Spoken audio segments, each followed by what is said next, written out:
hit myself in the face with a hammer. Right? Oh, welcome. Come one, come all. This is Smash This Podcast review of Lucha Underground Season 3, Episode 2, The Amulet.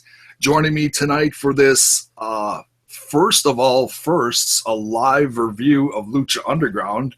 Could be a possible first of many. We'll see.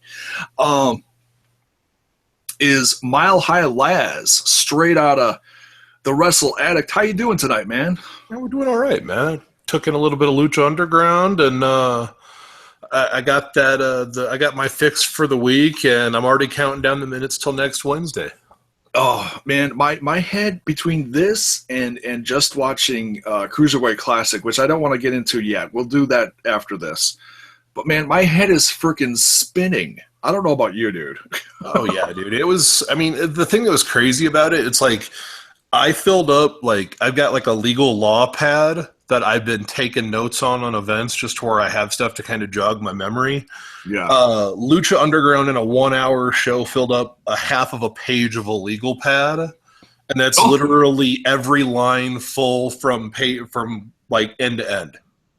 So you take notes too? That's cool.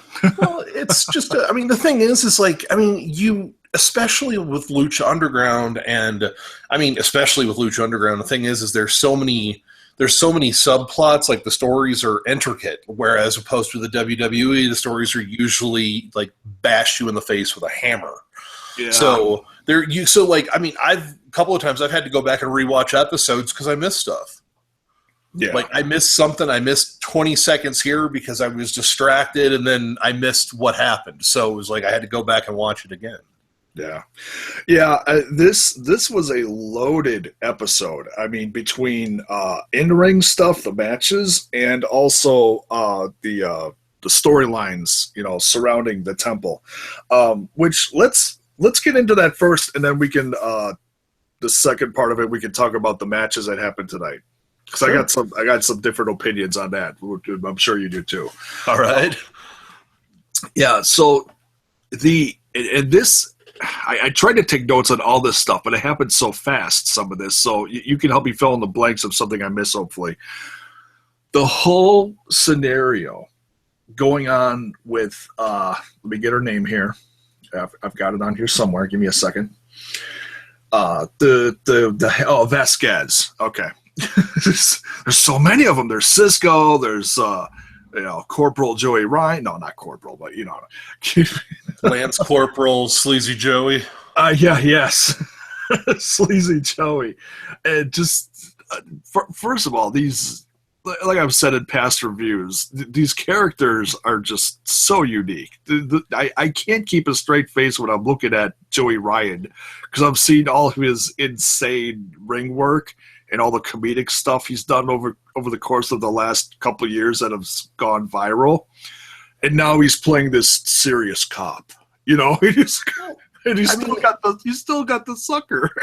Yeah, he's just like, he's one of those guys, it's like he's playing this bizarre mix of Eric Estrada from Chips and Kojak. It's the weirdest blend of things that you can kind of jam in one spot, but it'll work. Yeah. I mean, honestly, dude, like if you put him in the Firebird that Phoenix showed up in, he's Burt Reynolds. Oh, God. I mean, that's who he is. He is, totally. I never even thought of that. It's beautiful with his his 70s porn stash. Yes, that's it. This took me a second for it to sink in because there was so much that happened outside of the temple, which is what we're talking about right now. And it time jumped a little bit. It time jumped from the end of last season where they heard, I was going to say Bale. No, that was season 1. Castro getting killed. And then also the one-on-one meeting between Cisco and Vasquez and her suspending him. That really shocked me. That for me, that came out of nowhere. Well, at the same time, but it also, I mean, but you also kind of ran into a unique situation where you had an undercover cop that really didn't have a job for a while. They were not active in the process. So the thing is, the odds of him being found out were much higher. So to be totally honest, the suspension actually kind of worked both ways. Yeah, and then on top of that, the whole time jump with who we find out that Vasquez is actually like 100 years old. And She might looks I good say, for her age. She's kind of a fox. thank you. I was just gonna say she looks pretty good, and they have the whole Aztec scene where her father, who looks like he's like a head Aztec tribe leader. You're talking about, dude, that was the boogeyman from WWE fame. Oh, You just didn't recognize him without the mouthful of worms. So that's horrible. You didn't recognize him without the alarm clock, dude. I totally understand why you didn't recognize him. It's okay. Dude, the Aztec gods might come down on you for that one. You got to be careful. It's okay, man. I'll set some corn outside, make a virginal sacrifice before I go to bed. Everything will be all right. Oh my god, I'm gonna pee myself laughing. That's beautiful. Yeah. So this whole scene where the daughter is talking to the father, and the father's dying, and right before he passes away, he hands her this amulet, and then he talks about that there's like a bigger picture to this, and that there's a war that's going to happen, and saying that whoever has this amulet, once you become a woman, you will stay a woman. You'll never die. So that was like, whoa! It just throws another whole huge supernatural aspect into this show, right? But it's also a thing that it's the people that are participating in this show, both in the audience and the television audience. It's a willing suspension of disbelief. They're enjoying the show. Yeah. And this is something that the WWE has forgotten how to do. They forgot that we're wrestling fans. We're here to see a show. Yeah. Like, we don't care what Total Divas is doing. We want to see wrestlers. We don't want to see talking segments. We want to see wrestling. This is what we want to see. And Lucha Underground is this really cool blend of really, really good, elaborate story, and the in-ring action is second to none. Yeah. The combination of the two is just crazy. I don't understand why the WWE hasn't gone to Mark Burnett and go, hey, you know what? Let's partner on this.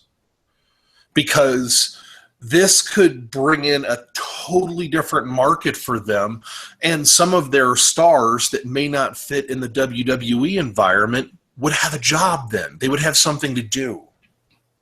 Yes, some of the more actual, character wrestlers like Kane or something to that aspect, right? Yeah, absolutely. I mean, guys that maybe don't have a character, maybe they don't have a clearly defined character, and they use this other side project to figure out who the hell they are.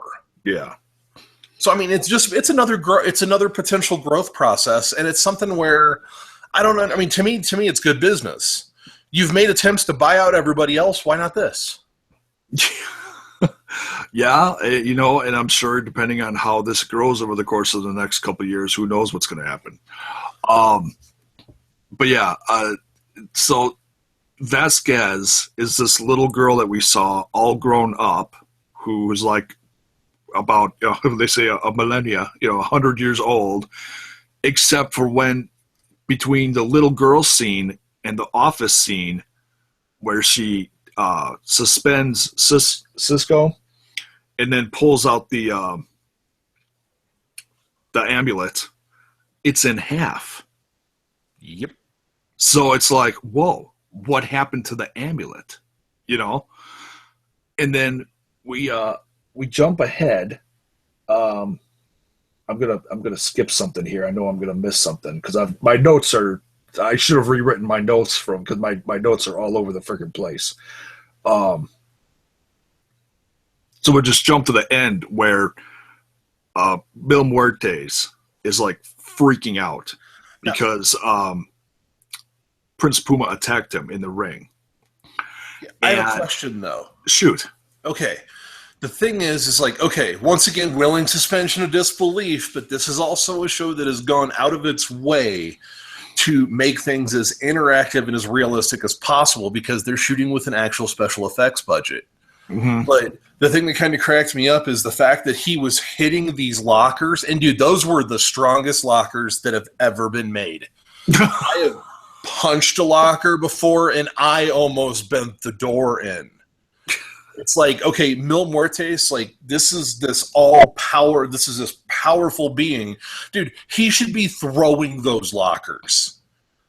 If not, dude, like, Dario Cueto got the deal of a lifetime on the most sturdy set of lockers in the history of ever. Well, this, I don't know. I think there is something supernatural about this temple. That's everything in it. Supernatural lockers? Yeah, like, well, just there's a strength, there's a power in the whole place, you know. I like the supernatural lockers. I like spooky lockers. I'm okay with this. I can go with that. Yeah. And then we get the creepy entrance from Katrina, and the whole she's walking around him and they replay stuff and it's spooky, and it's just a continuation from the last couple seasons that we've seen little things here and there of her character evolving from this. She's not just a valet. She's so much more than a valet. Yeah, you know? dude, she's the actual evil. Yeah. All Mil Muertes is a tool. And Yeah, I mean, basically all he is he's the blunt object. yeah. He's the weapon, and she's using him to get her ways. Yeah, and then she holds up. Well, we've always seen her with the stone in the pouch, but then right at the last thing we see is her hold up the other half of the frigging amulet. Yeah, this is dude, this is Cain and Abel. Yeah, that's Cain and Abel. This is exactly what it is. It's Cain and Abel. We've got two siblings, and one of them is going to have to destroy the other one because we've already been told that there's a war coming. Yeah, and we heard that last season about this war, but we didn't. You know, there was there's a war. Oh, okay. But that's all they did, you know. Like Arrow, we saw the only other glimpse of that was Aerostar is also like over 100 years old or something. Dude, he's the Silver Surfer. Right? Yeah, going across the time and space. Yeah. Yeah, dude, wait till you see Galactus, man. They got this guy hid out in a gem in Southeast China. It's amazing. Guy's 15'9", weighs 837 tons. He's going to be huge. You think he's going to make an appearance in this in the series? What are you talking about, dude? He is going to be the series because he's actually going to eat the entire production. He is quite literally going to be Bray Wyatt. He is going to be the destroyer of worlds. So the El Rey network is going to become 24/7 Galactus. Yeah, exactly, dude. Like Aerostar's playing the role of Silver Surfer. This guy's going to play the role of Galactus, and here we are, man. All we need now is the Fantastic Four. You pick them out, right? And I'm missing something here from my notes. All of Katrina's completely deadpan, hilarious statements she made. Well, you know, patience is a virtue. Now, I have a question. Oh, yeah, that. No, I meant something else, but go ahead. He is a walking corpse. What? He was reanimated through dark magic. How many times last season? Who the hell in this conversation is remotely virtuous? And why would it matter? These are things I want to know. These are things that don't quite click. And I'm sitting there going like, anybody else in that locker room could have said this and it would have made a little bit of sense, but both of you have portrayed as the darkest of the dark. Right. So I don't, it's like, I understand what you're getting at, but I think there was another way to get there. Yeah, it's funny. It just adds to the the character. It's not meant to be picked apart too much. But yeah, No, I hear what you're saying. and I don't mean it like that, but it's like one of those things where it's like, if anybody else on that show would have said it, it would have made a lot more sense. It was just, to me, it was almost satirical. It was like borderline sarcasm. The fact that she was saying it, that I found it even funnier. Yeah, it's like I'm sitting there going like, now wait a second, huh? Yeah, it's crazy. The other segment I was going to get to before we start talking about the matches, and I almost forgot it, and I remembered, is the scene. It's kind of they're flipping through different little time segments here, which is kind of interesting because they flip back and forth between now and the end of last season, where so much happened that we didn't get a chance to see, but now they're finally connecting all the dots, which is nice. We see Cisco get suspended, and then we also see him in a time jump come back and say, okay, I want to be part of this team that takes down Dario Cueto. I want to be on your side for this war or whatever. We also see a time jump where we go back to Ultima Lucha Dos at the end of last season. We see Joey Ryan go into Dario Cueto's office, and he basically offers, I'll say it this way, he successfully offers his services as Castro did not so successfully offer his services last season. It's Sleazy Joey. Yeah, and it basically warning him like, hey, which he knew he was, they're after him, but basically saying, hey, I'm one who can take you down, but I'm not going to because I want to be on your side, and I think your side's going to win, is basically what he's saying. Yeah, and dude, this is lining up for good and evil. This is basically they're lining up generals now. Yeah. And it just adds to it's funny, and yet it's serious, it's awesome. Yeah, and it's like and it's totally, it's something where it's something that like other wrestling companies have forgotten. Yeah. It's like, guys, like, we know this isn't real. Like, I don't care what Nikki Bella's doing at the gym. I don't care. Like, lies. No, dude, it's like, dude, it's like, they deserve to be human. Like go do something else. Like, everybody's like, Ric Flair got drunk at the airport. Ric Flair is a 70-year-old man. He can get drunk at the airport if he wants. I mean, it's like one of those things where it's like, dude, like, you know what? Like, if they're not hurting anybody, I don't care. Right. Like, if they're not on my TV, is that any of my affair? Do I really care? No.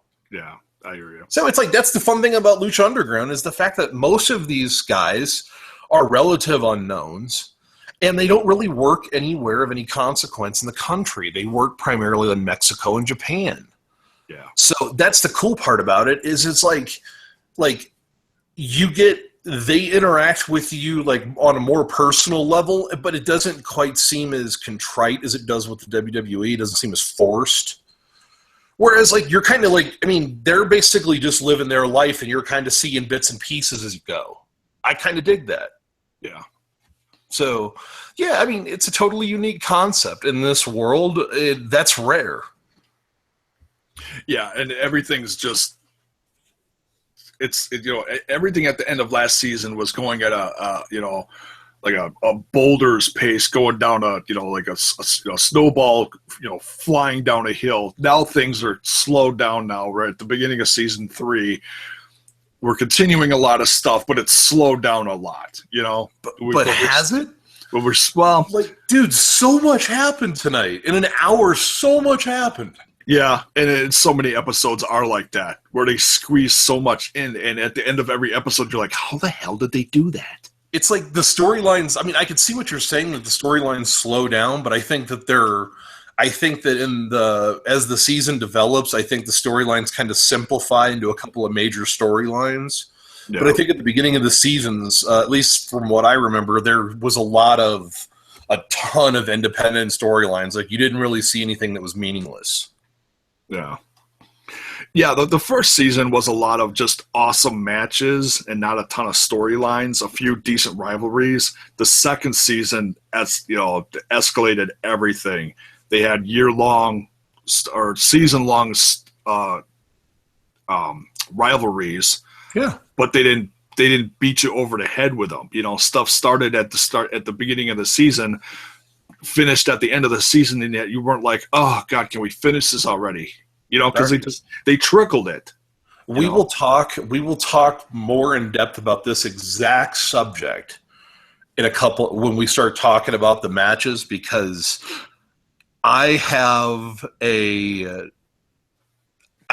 evaluation of the last match that I think you'll completely appreciate.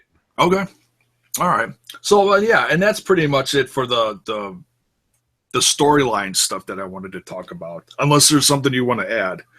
Oh no, man! It's like the biggest thing that we got out of tonight. I mean, there was a lot of stuff that happened. I mean, that was the crazy part. That it was like, I mean, what I think it is I think that we got so many moving parts tonight. Like, it just blows my mind how many moving parts we got shoved into that 60 minutes. Yeah, like last season we were looking through a keyhole. Now all of a sudden we got to open the door a crack and we get to see so much more. Like, that's all. Yeah, I mean, it's like, that's where this is going, and yet we still don't know where it's going. And the crazy part about it is the match action hasn't changed. It hasn't changed. If it's done anything, it's improved. It has. They still put on quality stuff. Some of it I was a little surprised by, which let's get into that.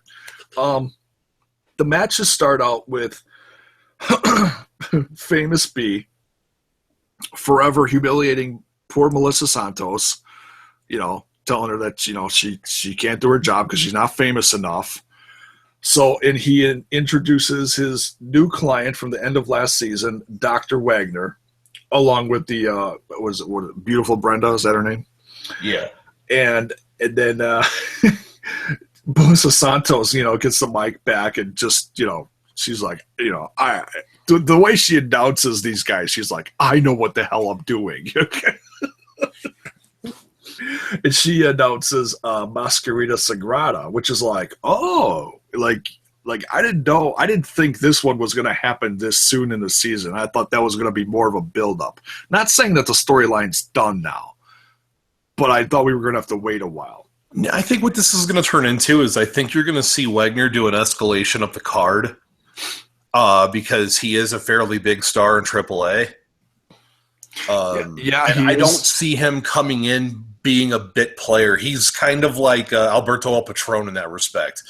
Like, he values himself and his time very highly. Yeah, and he's not a spring chicken either, but man, I hope at 50 years old I look half that decent. Dear God. Dude, he's probably 86% human growth hormone at this point. Yeah, you're right.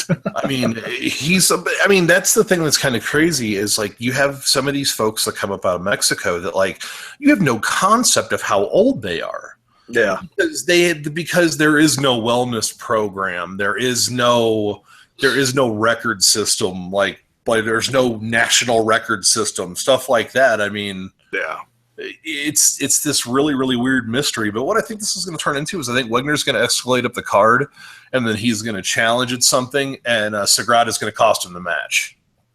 Yeah, and Famous B is a hell of a character, and like I said last season, there aren't enough characters like Famous B in wrestling. As far as like outspoken managers. I want to see him and Jay Lethal. Oh, that'd be interesting. Just to do something weird, because both of them have enough personality to be able to vary up. And I mean, once again, like, you brought it up right there. Like, unfortunately, his skill set in this day and age is rare. Yeah. Because there really hasn't truly been a significant manager outside of valets, which I love the ladies, and some of them are more managers than others, but I kind of put them in their own little group. I mean, there's very, very few ladies that really acted as managers, in my opinion.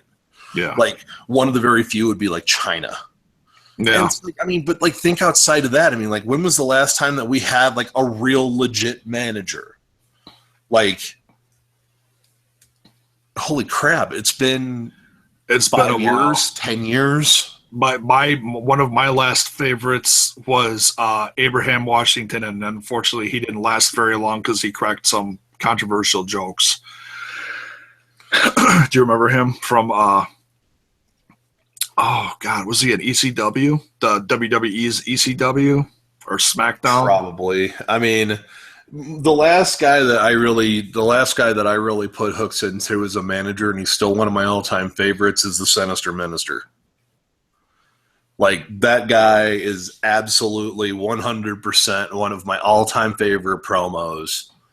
And he's just, I mean, he's one of those unique personalities in the business. He's one of a kind. There's not another one like him. I'm going to have to look that up. I don't think I'm familiar with him. Was he called anything else? Just look up the Sinister Minister. Okay. Like, and when you see him, you'll recognize him. You just don't know him by that name. Oh, okay. You probably have seen him somewhere, because when you see him, you're going to be like, I know that guy. Is it's not the one that was in TNA at the beginning of TNA like 10 years ago, was it? Oh, who knows, man? Like, I don't remember the early TNA days. Like, that was a lot of tequila. Like the guy that used to be the manager of Abyss. That guy, I can't think of what his name was. That's very possible, because Abyss would be right up his alley. Okay. So, all right, before we get too far off the track. We get the match between Mascarita Sagrada, which I call that Dr. Wagner, I call that a squash match. I don't know what else you call that. I think that's what it was intended to do. Yeah. And it was intended to squash the mosquito. Yeah, yeah. And it was so weird, because in my eyes, we actually got a couple squash matches in this episode. I don't know how you see it. The next one is Argenis and Mil Muertes. And my notes for this match basically says Mil Muertes murdered Argenis, somebody call the police. Yeah, and then Prince Puma shows up, and that's your police. Yeah, I mean, but once again, you had the weird part about this. I mean, once again, I mean, dude, like, it's so funny that, like, all the classic wrestling minds knock this, and I need to stop myself now because this is my thing that I'm going to say in the next match. But the one thing that they have done is they protect their heels. When their heels take a loss, they get built back up. So, they don't stay down long. I mean, yeah, it's like when you look at when you look at global wrestling, I mean, think about some of the other promotions out there. You've got, I mean, especially if you look at the WWE, I mean, think about their heels. They don't protect anybody. Like, all of their heels for, like, the better part of a year were a laugh because their records were in the single digits of wins. So, I mean, you have to keep heels strong, and to me, Argenis is the guy that he's not really written into the storyline. He's basically brought in as an extra right now. Yeah, so might as well utilize him. Yeah, and if you want to get technical, he's been a couple different things. Last season he was Argenis, and he was also one of the, spoiler alert, he was also one of the Disciples of Death, I believe, just in a different mask. Okay. Well, don't ask me which one, though. He hasn't been central to anything. Yeah, but he's just been a part of some really good matches. Yeah, I mean, he's one of those guys that he's Daniel Bryan. He's a tremendous worker, but there's nothing excessively sexy about him. Right. Is that a pretty fair description? Yeah, I just never heard Daniel Bryan and sexy put in the same sentence. So that just that would be a hairy man beast. It'll be all right. That took me a second. It's like, but yeah, I mean, he's one of those guys. Like, he's Marty Jannetty. He's a good worker. Yeah. But there was nothing about him that was exceptional. Yeah, he's not going to be like in the role of Phoenix. Although, I mean, this is going to be one long ass season. That could completely change. Who knows? And that's the beautiful aspect of it. I mean, there's 30 more episodes this season? This one is there's 40, so there's 38. Wow, so it's 38 more. This is going till June, like early next summer. Dude, that's awesome. Yeah, that's if they don't take a break. If they take like a Christmas break and take like half the month off, this could go till like July if they wanted to. And also depending on how they break up the Ultima Lucha Trace. So who knows? Yeah, that could be like 27 episodes in and of itself. Right. Ultima Lucha Trace, episode 19. It's like, holy God, how many matches are on this card? It's been Ultima Lucha 3 for 6 years. What is going on? The entire crowd's on IVs at this point. Yeah, all the wrestlers have been replaced with new wrestlers under the masks because everybody has died of old age at this point. So, and then you get the voiceover. The part of so-and-so will not be played by... Yeah, it's like you're just announcing stage alternates. That's all you're doing for the entire night. Oh, like they do in the real soap operas. It's too damn funny. So yeah, it just... Because everybody is complaining immensely about WWE's mass of squash matches per Raw. You know, it's just been absolutely ridiculous. This week we got 2. Last week we had 3. And now here, it was just like, oh, God, no, not more squash matches. But no, it's okay. I mean, it's still entertaining. It's still a different vibe. So, you know, I forgive Lucha Underground, you know. With these, they told a story. Yeah. The squash matches for the WWE, they don't tell a story. Yeah, you forget who the guy was the next week. Unless he's James Hellworth. Yeah. Or as I like to now refer to him, the incomplete face that runs the place. Because he doesn't have a chin. He's 80% of a man because he doesn't have a chin. He's like the complete polar opposite of Jay Leno. Dude, I'm dead serious. Jay Leno got both of their chins. Right? Yeah. But, I mean, the thing is I understand what they're trying to do. I mean, they're trying to build a monster. That's what they're, and you know what? You have to chew through people to build a monster. Yeah. But the problem that I have is, God love Bo Dallas. Bo Dallas needs a squash match like I need to work a squash match. Bo Dallas just needs to go away. Here's the thing is what they're trying to do with him is they're building him for one guy. They're building him for one guy to take one loss, and then we're going to move on. Yeah. Like, they're building him to take a loss in Shanghai. That's what they're doing. Didn't that match already happen, though? Was that this last weekend? I think so. Maybe, you know what? It's possible that they're trying to keep him up a little bit to where the Chinese don't go, oh, look, he's losing constantly. That really wasn't that important of a win for us, was it? Yeah, maybe there's an underlying international thing to it. Or maybe they're trying to do, or maybe granted, this would be shocking, maybe they have an idea. Yeah. Yeah. I mean, it's like when you look at but this is the creative process. It's like I look at it and I'm going, okay, I don't understand where they're going, but I mean, dude, I love a good train wreck. So, so it's one of those things where it's like, I can definitely take the time to filter through it. Yeah. Well, let's get into this main event because this was one of the most absurd things I've seen in a while. Oh yeah. It trickles off of the craziness that we saw from Ultima Lucha Dos, where they actually brought in like a bar, like a full mini bar is what I would call it. You know, the glasses. That would be fairly accurate. Yeah, except now it's military mode where we had turrets, we had sandbags, we had military bunkers, and military cases, like ammo cases, and oh my god, just everywhere. And then throw in tables, ladders, and chairs. I'm surprised a freaking grenade didn't go off somewhere and kill off like half the crowd. You know, it's like It's like this match showed me a lot of things, and it impressed me in a bunch of different ways.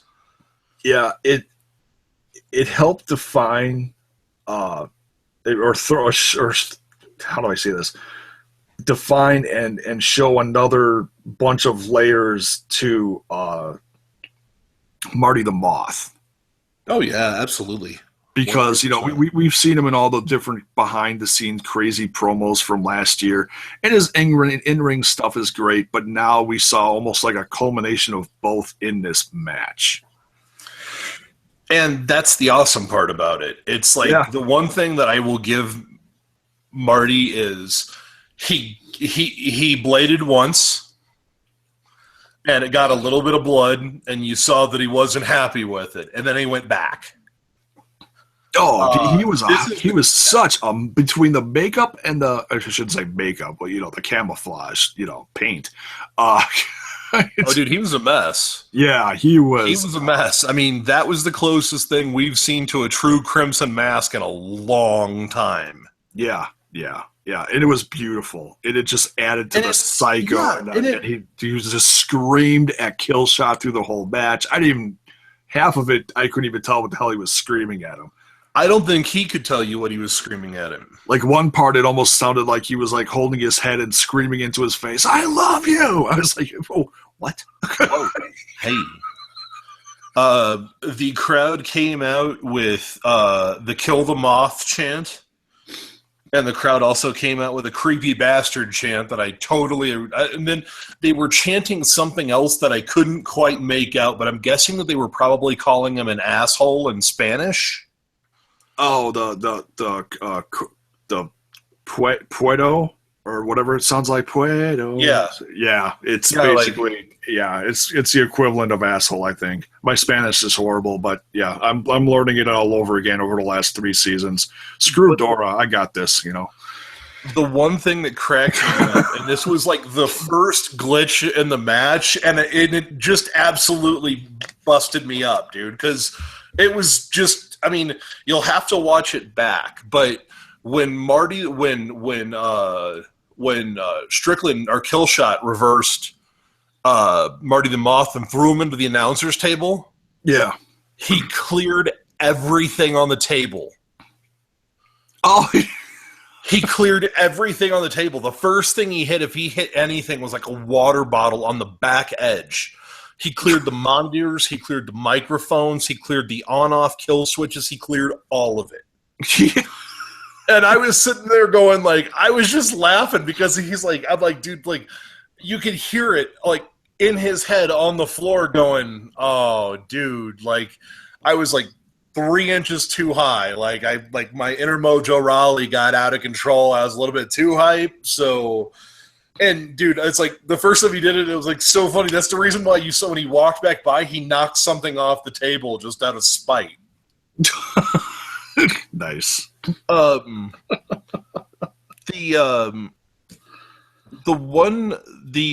thing that I noticed is they were kind of walking around the audience as they got in. I mean, because, dude, they went all over the place. They were through all of those bleachers that they've brought in. Oh, they went up the bleachers, down the bleachers, up on top of where the one turret was. Even, Marty even got hit in the head with a gun. It's like, geez Louise. Yeah, it's but the thing I was impressed with was the fact that it was kind of an all-encompassing environment.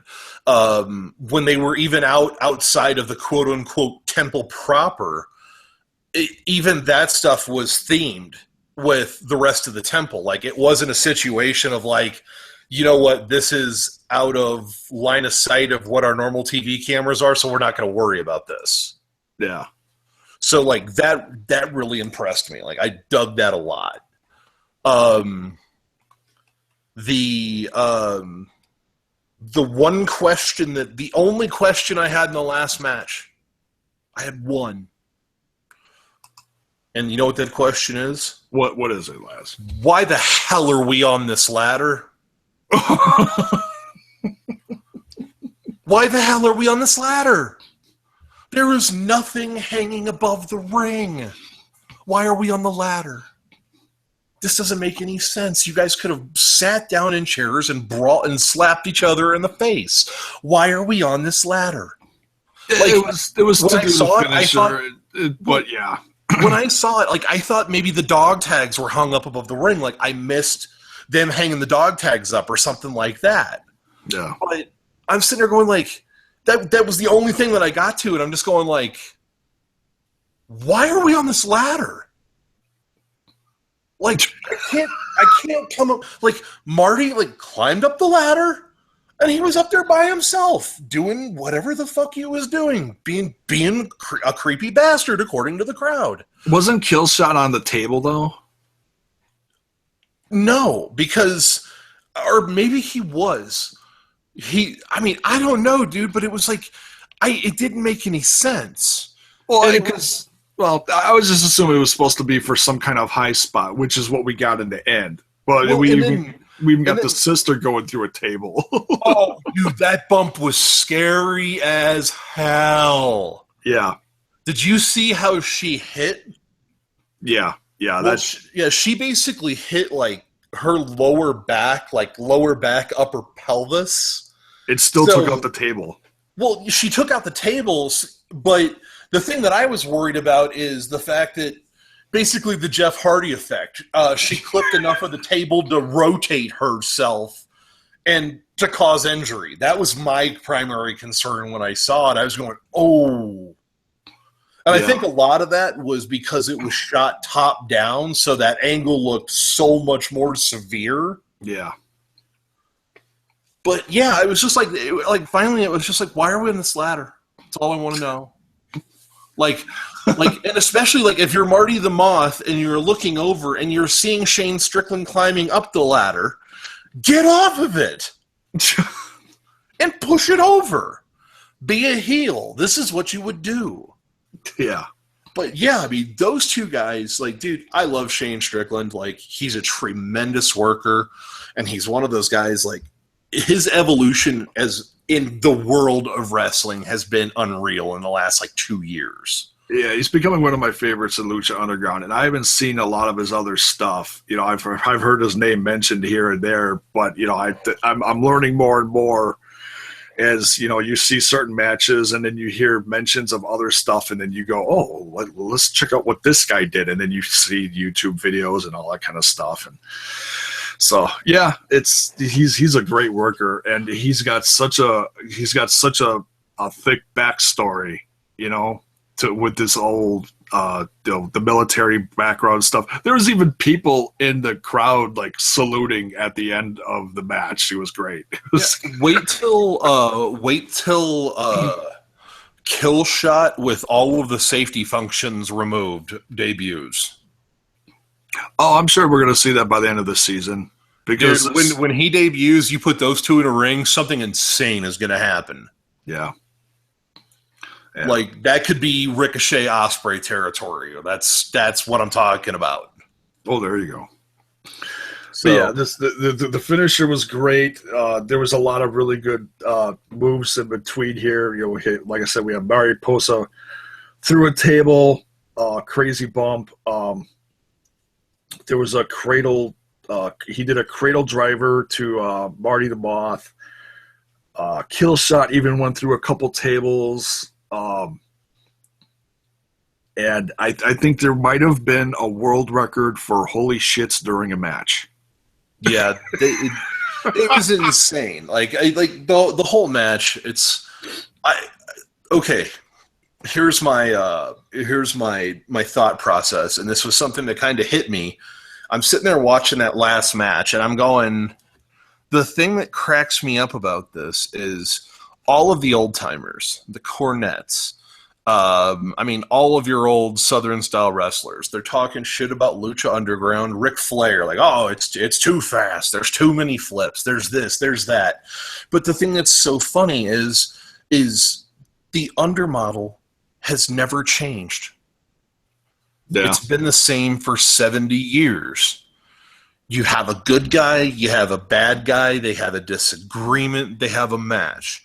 Now, the beautiful aspect of what we saw with Marty the Moth and Killshot was the fact that we actually saw something that we rarely see anymore in major wrestling, okay, i.e. WWE. It's the proper building of a feud. Yeah. Marty the Moth and Killshot have met a couple of times, and the matches have escalated in potential violence. This was the blow-off. Like, this is a match being built the way that matches should be built. And I wish we saw more of it. Yeah. Like, it's so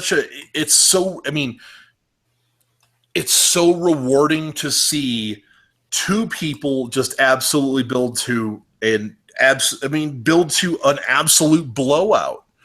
And you take those people and you put them in a cage, or you put them in a bull rope match, or you put them in a Falls Count Anywhere match, or whatever, and then the stipulation makes sense. That's the problem that I have with gimmick pay-per-views, is the fact that 95% of the time the stipulation doesn't fit the match. Yeah. And like tonight, that match was exactly what it needed to be. Like, I could not pick another match for that, because you had two guys that were out working in the crowd, and this was Marty the Moth's opportunity to be able to go out and sell. Oh yeah, yeah, and his, like I said, his character shined along with all of the crazy in-ring work and out of the ring work. Just it was just a great combination from him. Yeah, I mean, he's just one of those guys that, like, we're watching him grow as week by week, we're watching that character evolve. Yeah. So, yeah. I mean, tonight's episode, dude, like, if you guys haven't watched it yet, watch it. It was a really, really good episode. A ton of stuff happened. Oh yeah, just crazy amount of stuff between background storylines, the historical Aztec War stuff, and then the in-ring rivalries that are, some coming to. I think this is going to be it for Killshot and Marty the Moth. I can't see them doing another one of these. I think this was the culmination. And it would make total sense that they're ready to move on to something else. Like, I really hope that we see. Marty the Moth is going to be involved in something integral, because he is the best character on the show. Yeah. Yeah, he's gonna have some significant rivalries this year, and I've got a feeling Killshot is going to be up for some pretty tremendous stuff coming up, not too far away too. I'm really, really hoping we see him and AR Fox this year.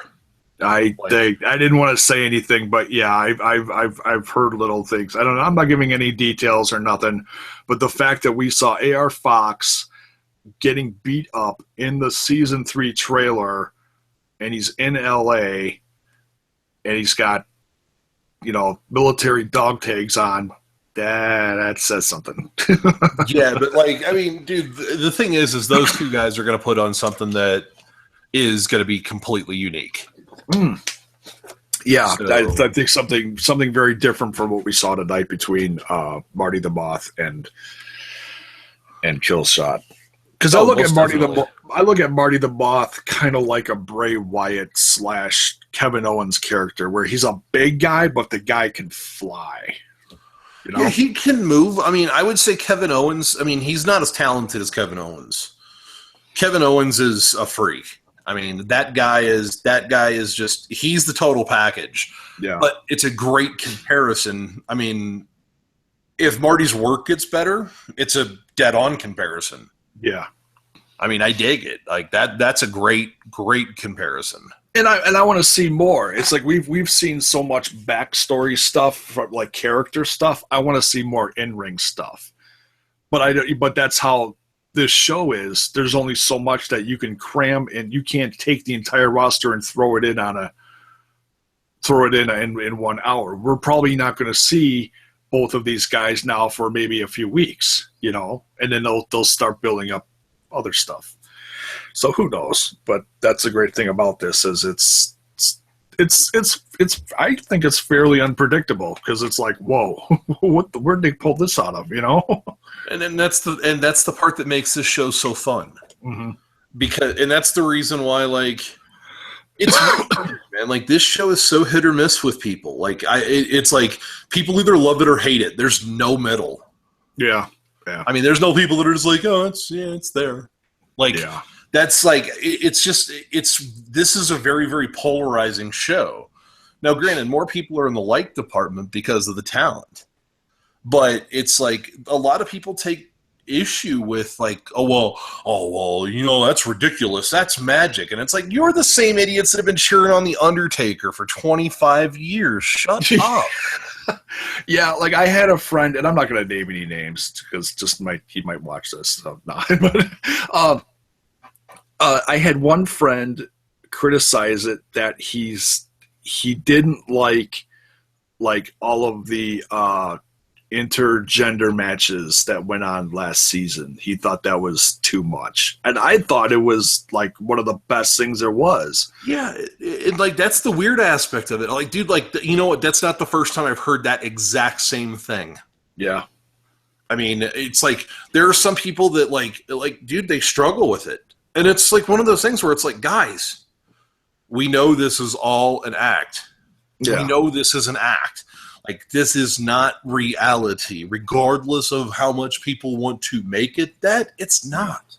Yeah, like the build-up, just for one example, the build-up of Taya last year, all the stuff that she took from, like, Brian Cage was just ridiculous. Oh, dude. That one squash segment she went through that was like a minute and a half long, dude, that was one of the most violent things I've ever seen. Yeah, going through all the tables and everything, that was just... Yeah, I mean, they're in a really, really cool position now because they're bringing in, and the thing is they haven't closed their doors. They're continuing to bring in new talent. Yeah. And that's the awesome part about it. And you'll see people show up at random from Mexico and like Argenis, like, okay, he's not really been pivotal to anything, and he's one of those people that just kind of shows up. Yeah. But like that to me, that's cool. Like that's necessary for me. Like I like that infusion of new blood. The fact that at any point in time somebody can pop up. Yeah, and there's going to be so many new faces, and some of it we heard through like the tricklings of the news last season. I'm surprised we honestly didn't hear more. But like Sami Callihan, we're going to see stuff from this season. One we mentioned already, AR Fox, Paul London, and a bunch of other guys were he's associated with, or is also in the season 3 trailer. Everybody's favorite interstellar traveler, Paul London. Yeah, it's I'm really excited to see him because I loved him when he was in a tag. This might sound ridiculous, but when he was in a tag team with Brian Kendrick, and that was like a long time ago, and I haven't really seen his stuff since. So okay, I've got something that'll, if you're a Paul London fan, I've got something that you need to find online, and it'll make you laugh. Okay, look up Paul London, world's longest wrestling entrance at PCW. Oh god. Dude, he roams through the crowd for like 12 minutes. Like, just shaking hands with people. Like, this is like, oh, like he's going around and greeting everyone in the crowd individually. Like, it was just so over the top. And it was like during a battle royal, and like the whole match is going on, and they're like cutting to the music, allowing somebody to walk into the ring, and then they're cutting London's music back on because he's still doing his entrance. So, I mean, he's one, but see, that's one of those guys, dude, that's that larger than life personality. That's something that Lucha Underground is going to take and go, cool, you know what, you're already here, so what we're going to do, since you're already here and everybody knows you operate here, we're going to go ahead and take that and we're going to turn it up to 11. Yeah. And that's what you're going to do now.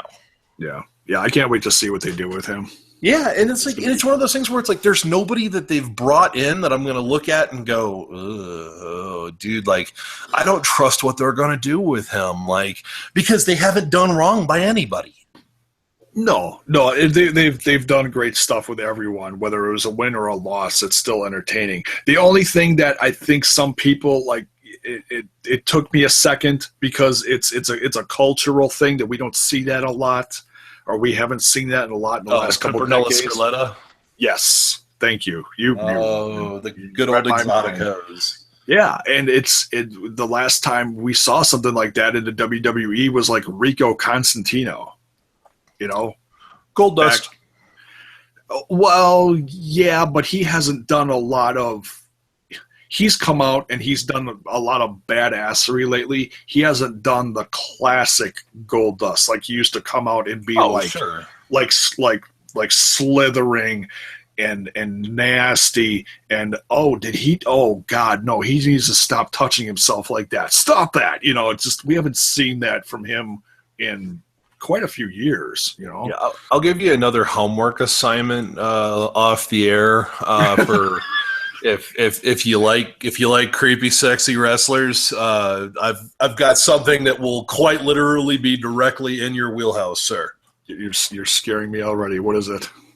Jack Sexsmith. Jack Sexsmith. Okay, Jack Sexsmith. Let's put it this way. You know what his finisher is?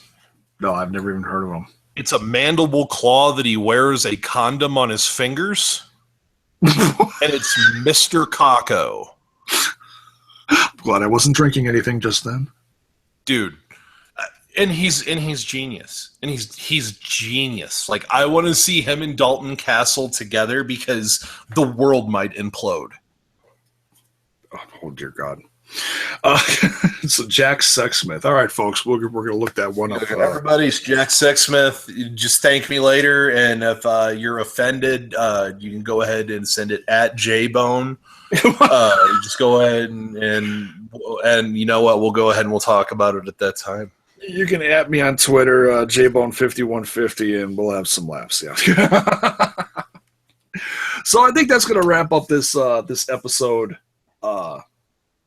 Number 2, the Amulet, for Lucha Underground Season 3. Thank you very much, Laz. This season's just starting, and we're already going, jeez Louise. Yeah, for the second episode, I was really amazed how much they crammed in. Like, there's going to be a ton going on this year, especially if it's going on for 40 episodes. Oh, yeah. Yeah, and the supernatural stuff is just starting, and we're already scratching our head like, what? And the thing is, this is the fun part. Yeah. Dude, I liked black stuff coming out of the Ultimate Warrior's head. I knew it wasn't real, but it's like, dude, I have no idea what he says 98.8% of the time anyway. And the fact that he's just sitting there holding his face in this corn syrup and red food dye is running down his fingers. This is awesome. Now, granted, that was my 8-year-old self. Now, time out.